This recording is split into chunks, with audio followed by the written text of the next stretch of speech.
Job లేక ఇబ్బంది పడుతున్నారా? అయితే మెడికల్ కోడింగ్ మీకు మంచి ఆప్షన్. వెంటనే కాల్ చేసి కోర్సులో జాయిన్ అవ్వండి.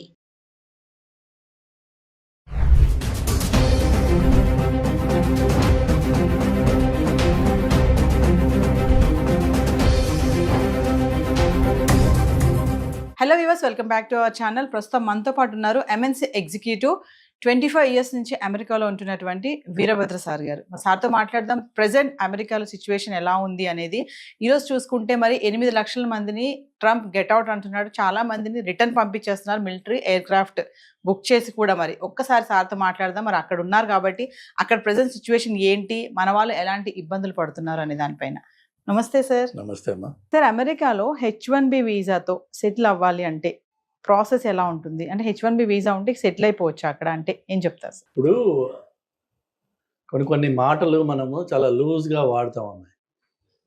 ఎవరైనా సరే మీ ఆడియన్స్ చూసేవాళ్ళు, ఫస్ట్ ఆఫ్ ఆల్ సెటిల్ అవడం అంటే ఏంటి? ఫిజికలీ స్టే చేయడమా, ఫినాన్షియలీ ఎస్టాబ్లిష్ అవ్వడమా, లేకపోతే ఒక ఉద్యోగంలో లాంగ్ టైంలో ఎంగేజ్ అవ్వడమా, ఏంటి? సో H1B అన్నది is just your visa status.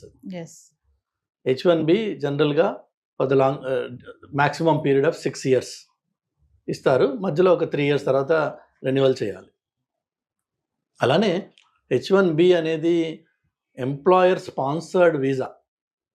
ఒక ఎంప్లాయరు నేను నా ప్రయత్నాలు నేను చేసి లోకల్గా ఉద్యోగుల కోసం వెతికితే నాకు కావాల్సిన స్కిల్ అండ్ ఎక్స్పీరియన్స్ ఉన్నవాళ్ళు దొరకలేదు కాబట్టి నేను H1 ఫైల్ చేస్తున్నా అని ఒక అండర్టేకింగ్ ఇచ్చి, ఎఫిడవిట్స్ ఇచ్చి, దానికి తగ్గట్టుగా తను చేసిన ఎఫర్ట్స్ ఏంటి, మినిమం 3 months ఎంతో పబ్లిష్ చేసి, ఎన్ని రెజ్యూమ్స్ వచ్చాయి, ఎంతో ఫిల్టర్ చేసాము, ఇవన్నీ ప్రూవ్ చేయాలి అది ఆ కంపెనీ. అప్పుడు వాళ్ళు ఫైనల్గా H1 ఫైల్ చేస్తారు. ఆ H1లో ఎవరన్నా నాలాంటి వాడు వచ్చాడు అనుకుందాం. వస్తే నేను అక్కడ జాబ్ చేస్తాను. మళ్ళీ అగైన్ లాస్ట్ టైం మీకు చెప్పాను, there is nothing called a job in America. Everything is temporary, everything is project oriented. So మనము ఒక ప్రాజెక్ట్కి వాళ్ళు హైర్ చేసినట్టయితే అది 3 నెలల, 6 నెలల, సంవత్సరమా ఆ ప్రాజెక్ట్లో మనం వర్క్ చేస్తాం. ఒకవేళ లాంగర్ ప్రాజెక్ట్స్ ఉన్నాయి, లాంగ్ టైం నడిచే ఎంగేజ్మెంట్స్ ఉన్నాయి, లేదంటే ఒక ప్రాజెక్ట్ నుంచి ఇంకో ప్రాజెక్ట్కి, ఇంకో ప్రాజెక్ట్ నుంచి ఇంకో ప్రాజెక్ట్కి, అట్లా అదే ఎంప్లాయర్ దగ్గర మీరు 3 ఏళ్ల పాటు కంటిన్యూ అయ్యారనుకుందాం. అప్పుడు 3 ఏళ్ల తర్వాత all you have to do is get your H1 renewed.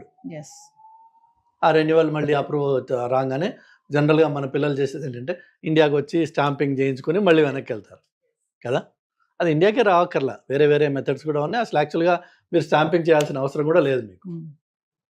Stamping is only for the purpose of travel తప్ప మీరు విత్ ఇన్ ద కంట్రీ ఉంటే అదే కాగితం మీద మీరు అన్ని పనులు చేసుకోవచ్చు. కానీ చాలా మటుకు మన వాళ్ళందరూ అనుకునేది ఏంటంటే రెన్యువల్ అయింది కాబట్టి నేను ఇండియాకి వెళ్ళాలి, దీన్ని స్టాంపింగ్ చేయించుకుని రావాలి అని సార్. ఓకే, వచ్చారు. వచ్చిన తర్వాత మళ్ళీ అనదర్ 3 years కంటిన్యూ అవుతుంది. అలానే ఒకవేళ అదే ఎంప్లాయర్ మీకు మళ్ళీ వేరే ప్రాజెక్ట్లో పెట్టి వేరే ఎంగేజ్మెంట్స్ ఇచ్చి మీకు కంటిన్యూ చేశాడు అనుకోండి, అక్కడే మీరు 6 ఏళ్ల పాటు సెటిల్ అవ్వచ్చు. సెటిల్, అది దట్స్ వన్ వే మనం సెటిల్ అంటాం. But it's again temporary for 6 years. ఈ లోపు green card, permanent residency process, ఒకవేళ అదే ఎంప్లాయరు ఆయన దయా కరుణం ఉంటే బాగుంటే ఏం చేస్తారంటే they will initiate green card process. మళ్ళీ అక్కడ లేబర్ సర్టిఫికేషను అన్నీ వాళ్ళు వెళ్తారు. వెళ్ళి గ్రీన్ కార్డ్ కోసం అని చెప్పి again H1 or labour certification, then I-140, then eventually permanent residency or adjustment of status అంటారు దాన్ని, గ్రీన్ కార్డ్. సో అది మళ్ళీ ఒక ప్రాసెస్. అది 6 ఏళ్ళు అయిపోయిన వాడికి ఈ లేబర్ సర్టిఫికేషన్ I-140 కూడా కంప్లీట్ అయి ఉన్నట్టయితే వాళ్ళు ఎవ్రీ 2 years, ఎవ్రీ 1 year మీకు రెన్యూ చేసుకుంటూ ఉండొచ్చు. ఆటోమేటిక్గా అప్రూవ్ కూడా చేస్తారు. అది గ్రీన్ కార్డ్ వచ్చేంత వరకు, అంటే మన టర్న్ వచ్చేంత వరకు ఇది రెన్యూ చేసుకుంటూ అక్కడ ఎక్స్టెండ్ చేసుకుంటూ ఉండొచ్చు. అంటే H1B వీసా ఉన్న వాళ్ళకి గ్రీన్ కార్డ్ ఈజీగా వచ్చేస్తుంది సార్? ఈజీ ఏది లేదు. ఇప్పుడున్న స్టాటిస్టిక్స్ ప్రకారం కొన్ని స్టేటస్లో గ్రీన్ కార్డ్ కావాలంటే మీరు 70 years, 60 years వెయిట్ పీరియడ్ ఉందన్న. అంటే మన లైఫ్ టైంలో అది రాదు. సో అమెరికాకి వెళ్ళి సెటిల్ అంటే ఇదే. సో స్టేటస్ నాకు నన్ను ఇక్కడి నుంచి ఉద్యోగం లేకపోయినా బయటికి పంపించరు అనే స్టేటస్కి రావడం అంటే గ్రీన్ కార్డ్ తెచ్చుకోవడం. గ్రీన్ కార్డ్ వస్తే now you are settled physically in America. Physically economically which is job ఏదైనా ఉందా లేదా మీకు. ఆ జాబ్స్ ఇంత ముందు కూడా మీకు చెప్పాను నేను, అన్నీ టెంపరీ ఉంటాయి, కొన్ని మాత్రమే కార్పొరేట్ జాబ్స్ ఉంటాయి. ఇప్పుడు నేను ఒక పెద్ద కంపెనీకి వర్క్ చేస్తున్నా. So there is a sense of security. It's not like వాళ్ళు ఏదో ఫైర్ చేయడానికి కాదు, వాళ్ళకు కూడా బుక్స్ తారుమారయ్యి ప్రాఫిట్స్ తగ్గినప్పుడు, మార్కెట్ ప్రెషర్స్ ఉన్నప్పుడు, లేదంటే ఇప్పుడు ట్రంప్ చేసే హంగామా చూసినప్పుడు వాళ్ళకి కూడా భయానికి వాళ్ళు ఏం చేస్తారు, దే కట్ డౌన్. లేకపోతే కంపెనీ డైరెక్షన్ మారుతుంది. రీసెంట్గా గూగుల్ అన్నది all hardware and platform guys will let you go. ఎందుకంటే గూగుల్ వాళ్ళ డైరెక్షన్ మారుస్తున్నారు కాబట్టి. సో అలాంటప్పుడు గూగుల్ అనే పెద్ద కంపెనీలో 1,00,000 మంది ఉన్న కంపెనీలో మీకు ఒక పాకెట్ ఆఫ్ డిపార్ట్మెంట్స్ని ఎలిమినేట్ చేస్తే ఆటోమేటిక్గా జాబ్స్ పోయినాయి. సెటిల్ అన్నది ఏం లేదు అక్కడ. ట్రంప్ ఇప్పుడు అంటున్నాడు కదా సార్, సెటిల్ అవ్వడానికి అమెరికా రాకండి అని అయితే ఒక స్టేట్మెంట్ ఇస్తున్నారు కదా, అది ఎవరికి వర్తిస్తుంది? అదే చెప్తున్నాను నేను. మీరు ఆ ట్రంప్ అన్నాడా లేదా వదిలేసేయండి, ఆయన చాలా మాట్లాడాడు. సెటిల్ అవ్వడం అన్నది ఇట్స్ ఎ పాసిబిలిటీ. H1B నుంచి మీరు I-140 తర్వాత ఈవెన్చువలీ గ్రీన్ కార్డ్ వచ్చి అక్కడ మీరు ఉండొచ్చు. అట్ ద సేమ్ టైం ఆ ఉంటున్న టైంలో మీకు ఒకటే ఉద్యోగంతో 20 ఏళ్ళు 10 ఏళ్ళు 25 ఏళ్ళు ఉండే ఛాన్స్ లేదు. అమెరికానే కాదు, ఈవెన్ ఇండియా కూడా మీరు ఈ రోజున చూస్తే మీకు గవర్నమెంట్ ఉద్యోగాలు లేకపోతే బ్యాంక్స్ ఇలాంటివి ఏమన్నా అది మీరు ఎక్కడ జాయిన్ అయితే అక్కడ సెటిల్ అయిపోవచ్చు. కానీ మిగిలినవన్నీ ఐటీ జాబ్స్ అన్నీ కూడా then are permanent jobs. Anybody can be laid off any time. 2 weeks notice ఇవ్వాలి వాళ్ళు అంతే. ఆర్ మేబీ ఇండియాలో నోటీస్ టైం ఎక్కువ ఉందేమో, బట్ నోటీస్ ఇచ్చేసి వాళ్ళు లే ఆఫ్ చేయొచ్చు. వాళ్ళు nothing holds them back. There is no protections under the law. Present ఇప్పుడు ట్రంప్ H1B వీసా దాంట్లో కూడా మార్పులు చేస్తున్నామని చెప్పి అంటున్నారు కదా సార్, ఏమన్నా మార్పులు జరిగాయి అనుకుంటున్నారా? యాక్చువల్గా ట్రంప్ అండ్ ఈలాన్ మస్క్ వీళ్ళు ఈ బ్యాచ్ అంతా they are more in favour of H1B. వాళ్ళకి డిజైర్ ఉంది దీన్ని H1B ప్రోగ్రామ్ని మరింత ఎఫిషియెంట్గా చేయాలి, ఇందులో ఉన్న లూప్ హోల్స్ ఏవైతే ఉన్నాయో వాటిని కంట్రోల్ చేయాలి. But America needs talent. అందులో there is no second thought about. So ఆ టాలెంట్ అనేది ఏమవుతుంది, ఎక్కడి నుంచి వస్తుంది? మెయిన్గా there either Indians or Chinese or Philippine. ఈ పాపులేషన్స్ ఎక్కువ ఉంటాయి నంబర్స్ చూస్తే. మీరు ఆ పాపులేషన్ ఎక్కువ ఉంటుంది కాబట్టి మన గ్రీన్ కార్డ్ కూడా అంత లేట్ అవుతుంది అనమాట. వేరే కొన్ని కంట్రీస్కి 1 yearలో గ్రీన్ కార్డ్ వచ్చేస్తుంది, బికాజ్ ఆ కంట్రీస్ నుంచి రిప్రజెంటేషన్ అంత తక్కువ ఉంది. సో అందుకని చెప్పేసి H1కి పాజిటివ్గానే ఉంటుంది. ఇన్ ఫ్యూచర్ ఇష్యూస్ ఇంకా డెవలప్ అవుతాయి, పాజిటివ్నెస్ బాగుంటుంది. కానీ వాళ్ళకి గ్రీన్ కార్డ్ రావడం అనేది అది ట్రంప్ ఒక్కడి వల్ల అయ్యే పని కాదు. అది కాంగ్రెస్లో లీగల్ ఏదైతే ఉందో స్టేటస్ మార్పిడి లేకపోతే గ్రీన్ కార్డ్స్ కోటా మేనేజ్మెంట్ ఏదైతే ఉందో దానికి నేను అమెరికాకు వెళ్ళినప్పటి నుంచి క్యాంపెయినింగ్ నడుస్తుంది, ఇన్ఫ్లుయెన్స్ నడుస్తున్నాయి, బిల్స్ వస్తున్నాయి. కానీ అన్ని బిల్స్ ఫెయిల్ అయిపోయినాయి ఇప్పటిదాకా. Nobody could overhaul that process, that system. అందులో సిస్టంలో ప్రాబ్లమ్స్ ఉన్నాయని అందరికీ తెలుసు.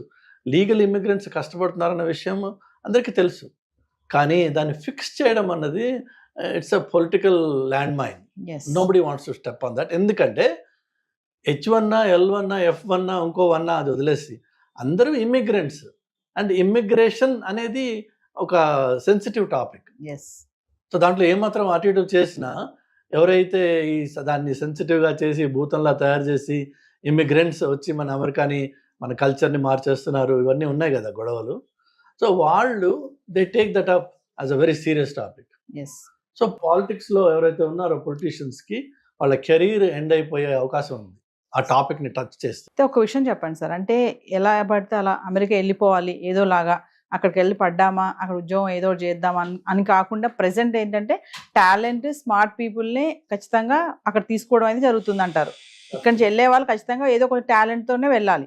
ఏమీ లేకుండా ఏదో అక్కడికి వెళ్ళి పడ్డామా ఏదో చేసుకున్నాం బ్రతుకుదాం అంటే మాత్రం ఇప్పుడు సర్వైవ్ అయ్యే పరిస్థితి ఉందా లేదా అంటే ఏం చెప్తారు సార్? ఇప్పుడు కాదు, అది ఎప్పుడు లేదు ఆ పరిస్థితి.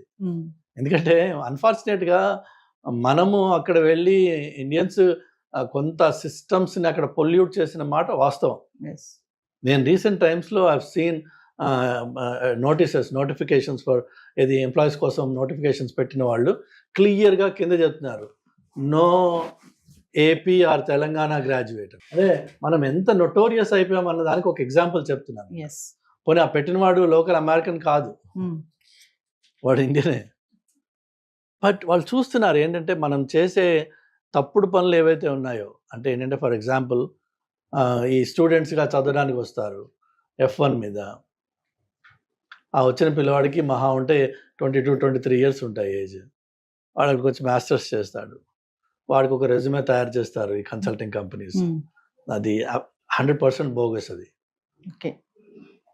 ఓకే, సో ఆ బోగస్ రెజ్యూమే మీద జాబ్స్ ఎవరిస్తారమ్మా? సో ఏదో ఒకటి చేసుకుంటా అంటే ఈ దొంగతనం కొన్ని రోజులే నడుస్తుంది, ఏదైనా సరే అది పట్టుపడుతుంది, పట్టుపడిపోయింది ఇప్పుడు. బట్ నెవర్ ద లెస్ మనం చేసింది దొంగతనం.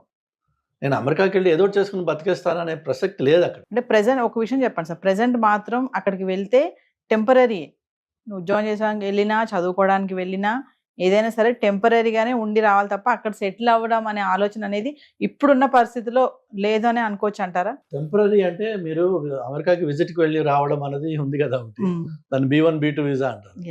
అలా వెళ్ళేసి సరదాగా 3 నెలలు 2 నెలలు తిరిగేసి వస్తాను నేను, అది కూడా ఆ వీసా అప్రూవ్ అయితే వెళ్ళి తిరిగి రండి, ప్రాబ్లం లేదు. కానీ అక్కడికి వెళ్ళి నేను ఏదో ఒక ఆడ్ జాబ్ చేసుకుంటాను, ఆడ్ జాబ్స్ అంటారు వాటిని. ఏదైతే మీకు ఎంప్లాయర్ చెక్ రూపకంగా మీకు శాలరీ ఇవ్వలేడు, బై క్యాష్ ఇస్తారు. ఎందుకంటే ఎంప్లాయర్ కూడా తెలుసు is not suppose to employ you, కానీ వాడు వాడుకున్నాడంటే క్యాష్ రూపకంగా డబ్బులు ఇస్తాడు. That means you are living an illegal life. మీరు నిర్ణయం చేసుకోవాల్సిందల్లా మీ ఆడియన్స్ అందరికి ఎవరికైనా నేను చెప్పేది ఏంటంటే, అక్కడికి వెళ్ళి ఆ బతకాల్సిన అవసరం ఉందా నీకు? అక్కడికి వెళ్ళి అంత హీనంగా ఏ మెక్డానల్డ్స్లోనో లేదంటే ఏ ఇండియన్ రెస్టారెంట్లోనో నలుగురికి సర్వ్ చేయడమో, లేదంటే గిన్నెలు కడగడమో, లేదంటే స్టోర్స్లో పనిచేయడమో అర్ధరాత్రి అపరాత్రి, అక్కడ ఉండే రిస్కులు ఉన్నాయి. బట్ ఆ వర్క్ కోసం అని చెప్పి నువ్వు అమెరికాకి వెళ్ళాలా? డాలర్ కన్వర్షన్ అంత గొప్పదా? అంత అవసరమా? అది లేక ఇక్కడే మన అహంకారం ఏదైతే ఉందో కొంచెం అహాన్ని కొంచెం కంట్రోల్ చేసుకుని ఎంతోమంది మాస్టర్స్ చేసి, ఇంజనీరింగ్ చేసి, ఫార్మస్యూటికల్ డిగ్రీస్ చేసి పిల్లలు పానీపూరి బండి పెట్టుకున్నారు. ఇండియాలో హైదరాబాద్లో ఉన్నారు మీకు మాస్టర్స్ చేసి పానీపూరి పెట్టుకున్న వాళ్ళు, రోజుకి 3,000 2,000 4,000 సంపాదిస్తున్నారు వాళ్ళు. తప్పేంటి అందులో? కానీ మనకేంటంటే డిగ్నిటీ ఆఫ్ లేబర్ అని చెప్పి ఒకటి ఇండియాలో ఇక్కడ ఉంది. అదంతా నేను చేస్తా, ఇదంతా నేను చేస్తా అక్కర్లా. నువ్వు ఏదైనా సరే, ఏ పనైనా సరే, ఫస్ట్ ఆఫ్ ఆల్ నీ సెల్ఫ్ రెస్పెక్ట్ మెయింటైన్ చేసుకుని నువ్వు పని చేసినట్టయితే అది నీకు గర్వంగా ఉంటుంది, ధైర్యంగా ఉంటుంది. నువ్వు దొంగతనంగా బతకాల్సిన అవసరం లేదు. అక్కడ మీకు డ్రైవర్స్ లైసెన్స్ రాదండి మీకు స్టేటస్ లేకపోతే, which means you can never drive. వేరే వాళ్ళ కారులో అయాపా అని అడుకుని తిరగాలి తప్ప యూ కెన్ నెవర్ డ్రైవ్. ధైర్యంగా మీరు ఒక ఫ్లైట్ ఎక్కి వెళ్ళలేరు, ఎక్కడ ఎవడు నేను స్టేటస్ చెక్ చేస్తాడు. అంత దొంగగా ఉండాలి. అంత ఉండాల్సిన అవసరం ఉందా? అన్ఫార్చునేట్ ఏంటంటే నాకంటే ముందు 10 మంది వెళ్ళారు, వాళ్ళందరూ అక్కడ ఉన్నారు, వాళ్ళు సెటిల్ అయిపోయారు, నేను కూడా వెళ్తా అక్కడికి. ఈ పక్కవాడిని చూసుకుని మనకి అది ఆ ఇచ్చి మొదలవడం తప్ప, అందులో అక్కడికి వెళ్ళాక తెలుస్తుంది వాడు ఎంత దరిద్రంగా అక్కడ ఉంటున్నారు అనేది. ఒక్కొక్క అపార్ట్మెంట్లో 4-3 ఉండాల్సిన అపార్ట్మెంట్లో 8 మంది 10 మంది ఉంటారు. కొన్ని చోట్ల అయితే రాత్రి షిఫ్ట్ సగం మంది పనిచేస్తారు కాబట్టి వాళ్ళ బెడ్స్ వాళ్ళు వాడుకోవడానికి ఈ డే షిఫ్ట్ వాడు అపార్ట్మెంట్లో ఉంటాడు. ఒక రోజున వాడు బ్రేక్ తీసుకుంటే వాడికి పడుకోవడానికి చోటు ఉండదు. అతి హీనంగా ఉంటుంది పరిస్థితి. అక్కడికి వెళ్ళి అంత హీనంగా ఉండాల్సిన నీకు కర్మ ఉంది, నాకు వేరే ఏమీ అవకాశాలు లేవు ఇక్కడ అంటే గాడ్ ఈజ్ గ్రేట్. కానీ అంత దరిద్రాన్ని అక్కడ ఉన్నవాడు నీకు చెప్పడు, ఆ విషయం చెప్పరు. వాడేమో అమెరికా 4 బిల్డింగ్స్ బొమ్మలు చూపిస్తే ఇదే అమెరికా అనుకుంటావు. ఆ బిల్డింగ్స్ ఉన్నది only New York city down town లో మాత్రమే ఉన్నాయి, or maybe Chicago, or maybe LA. But the rest of America is actually wide open green space. గట్టిగా అరిస్తే పక్కింటి వాడు పిలిపి మనకి కనిపించని పలకని ఇంత దూరంలో ఇళ్ళు ఉంటాయి కొన్ని చోట్ల. ఒంటరితనంతో చచ్చిపోతుంటారు అక్కడ. సో అక్కడికి వెళ్ళి నాకు అంటే వేరే వాళ్ళు చెప్పిన వాటి విషయాలు అవి విని మభ్యపడి అక్కడికి వెళ్ళే బదులు ఫ్యాక్ట్ చెక్ చేయండి. What is the reality on the ground. Present sir H1B visa tight అవుతుంది, టైట్ చేస్తున్నాడు ట్రంప్ అంటే ఏం చెప్తారు ఓవరాల్ గా? టైట్ లూజ్ అంటే ఏం లేదండి, మనకి ప్రాపర్ క్వాలిఫికేషన్ ఉంది. నెంబర్ 1 క్వాలిఫికేషన్ ఉంది. నెంబర్ 2 వీసా ఇంటర్వ్యూకి వెళ్ళినప్పుడు ఆయన అడిగే మినిమం ప్రశ్నలకి నేను ఇంగ్లీష్లో జవాబు చెప్పగలనా లేదా? అలా వాళ్ళు 100 ప్రశ్నలు వేయరు కదా, అది ఇంటర్వ్యూ కాదు, అది 3-4 ఉంటాయి. వాళ్ళు అదే మెతుకు ముట్టుకున్నట్టే, మొత్తం ఒక అన్నంలో చేయబెట్టట్లేదు కదా. ఆ 3 మెతుకుల్లో మీకు అది ఇది పాడైపోయింది అన్నం రా అని చెప్పి వాడికి తెలిసిపోతుంది. అలా కాదు, మీ దగ్గర సరుకు ఉంది. If you are talented you should definitely try. America is one country where if you are talented your opportunities are endless. కానీ ఇక్కడ నువ్వు చదివిందే వానాకాలపు చదువు, అక్కడికి వెళ్ళి ఏం చేస్తావు పరిస్థితి. దయచేసి నా సలహా ఏంటంటే work on yourself first, be good at some subject, take whatever it is hot ఏదైతే మార్కెట్లో ఉందో, అది ఏఐనా డేటానా ఎంఎల్ఆ ఏదైనా సరే, ఒక టాపిక్ తీసుకోండి, దాని మీద పని చేయండి, దాని మీద గట్టిగా ఫౌండేషన్ బేస్ చేసుకోండి, క్రియేట్ చేసుకోండి. దెన్ కమ్యూనికేషన్ మీద వర్క్ చేయండి. Communication, be able to express yourself and explain what you know. నాకు తెలుసు నువ్వు ముందు జాబ్ ఇచ్చే నేను చేసి చూపిస్తా అంటే ఎవడివ్వడు, అని నాకు తెలుసు అన్న విషయాన్ని నేను చెప్పుకోగలగాలి. ఇవి 2. 3వది వచ్చేసి I need to be presentable. మాసిపోయిన గడ్డమును జుట్లు పెట్టుకుని ఏదో పనికిరాని అలాగ అప్పుడే నిద్ర లేచి ఇంటర్వ్యూలకు వెళ్తే ఆ జాబ్ ఇంటర్వ్యూ రాదు, వీసా ఇంటర్వ్యూ రాదు, 2 రావు. You need to present yourself like a professional. అది it takes effort, it takes investment, it takes seriousness. Then you become something in your life, and then be proud of what you achieved. Make it happen. అంతేగాని వాడి కాళ్ళు పట్టుకుని వీడి కాళ్ళు పట్టుకుని అయ్యాపా ఏదో ఒకటి చేసుకుని నేను బతికేస్తా, ఆ ఏదో చేసుకుని అంత దీనస్థితిలో ఉన్నావా నువ్వు? లేవు. మోస్ట్ ఆఫ్ అస్ మనకి పిల్లలు భగవంతుడి దయ వల్ల ఇండియన్ పేరెంట్స్ వాళ్ళ పిల్లలకి తల తాకట్టు పెట్టి డబ్బులు తీసుకొచ్చి ఇస్తున్నారు. ఆ తల తాకట్టు పెట్టి ఇచ్చిన డబ్బులతో ఇక్కడ గర్వంగా ఏదైనా చేయండి. అక్కడికి వచ్చి ఏదో ఒకటి అని కాక్రోచెస్ ఇన్ఫెస్టెడ్ అపార్ట్మెంట్స్లో ఉండి 50 ఏళ్ళు 60 ఏళ్ళ క్రితం కట్టిన ఇళ్ళు, ఇన్సెక్యూర్ ఏరియాస్ ఉంటాయి. చౌకగా దొరకాలి అపార్ట్మెంట్ అంటే మీకు you have to go to areas that are highly insecure. So అక్కడికి వెళ్ళి ఉంటే ఎవడో ఏ రాత్రో ఒకటి కొట్టి మన దగ్గర ఉంది లాక్కుంటాడు. వాడు ఒకటి కొడితే చాలు మనం చచ్చిపోవడానికి, గట్టిగా ఉంటారు వాళ్ళు. లేదు, ఏ షూటింగ్ అవుతుంది, మనం అడ్డంగా పడతాం అందులో. ఈవెన్ దో యూఆర్ ఇన్నోసెంట్, గన్కి తెలియదు, అది బుల్లెట్కి తెలియదు నువ్వు ఇన్నోసెంట్ అన్నది. సెలెక్టివ్గా షూట్ చేయడం పడ్డాం, అయిపోతుంది మన పని. ఇక్కడ అమ్మా నాన్నలు క్షోభతోటి ఏడవడం ఎందుకు? ఇవన్నీ అవసరమా? Thank you sir. హాయ్, మొట్టమొదటిసారిగా మన విజయవాడలో క్లాస్ రూమ్ ట్రైనింగ్ అండి, 1 డే క్లాస్ రూమ్ ఎన్విరాన్మెంట్లో ఆఫ్లైన్ వెబినార్ జరగబోతుంది. అండ్ ఇంట్రెస్ట్ ఉన్న పార్టిసిపెంట్స్ ఈ కింద స్కూల్ అవుతున్న నెంబర్కి రింగ్ చేసుకొని సీట్ బుక్ చేసుకోండి. దీంట్లో ETFs, index funds and mutual funds మీద completely and hand holding experience మీకు ప్రొవైడ్ చేయబడుతుంది. దీని ద్వారా ఏంటంటే మనం ఎసెట్స్ని స్టాక్ మార్కెట్లో ఎలా మేనేజ్ చేసుకోవాలి, ఎలా గ్రో చేసుకోవాలి, ఎలా ప్రొడక్ట్ చేసుకోవాలో అంటే ప్రాక్టికల్గా నేర్చుకుంటారు. అండ్ మీ ఇప్పటి వరకు మనం ఆన్లైన్లోనే మీరు అటెండ్ అవుతున్నారు. ఇక నుంచి మీరు మన విజయవాడ సిటీలోనే అండ్ లైవ్లో క్లాస్ రూమ్ ఎన్విరాన్మెంట్లో నేర్చుకునే ఛాన్స్ దొరుకుతుంది. కాబట్టి ఇంట్రెస్ట్ ఉన్న పార్టిసిపెంట్స్ కింద స్క్రోల్ అవుతున్న నెంబర్కి పింగ్ చేసి సీటు రిజర్వ్ చేసుకోండి. Thank you.